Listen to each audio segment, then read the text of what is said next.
Now, as the country prepares for the upcoming National Prayer Breakfast, First Lady Rachael Ruto has called on Kenyans to dedicate the months of June and July to prayer, saying the nation needs divine intervention and unity. Speaking during the women's convocation ahead of the annual event, the First Lady emphasized the importance of prayer in fostering peace, healing and national cohesion. Her remarks come as the country approaches the first anniversary of the June 2024 Gen Z-led demonstrations that rocked parts of the country, with many young Kenyans expected to reflect on the events and the issues that triggered the demonstrations.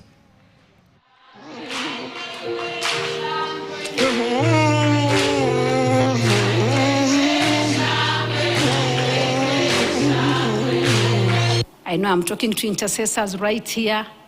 I know I'm talking to prayer warriors. I feel in my spirit that we need to take time to pray for the month of June and July.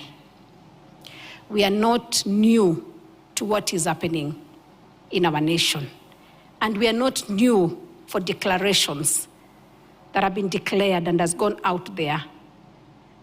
I know that it is only prayer that can change things. And as the mother of the nation, allow me to request the entire nation of Kenya to pray. I know we've been praying, but this month of June and July is going to be very crucial. Let's not get tired, but let's pray for our nation.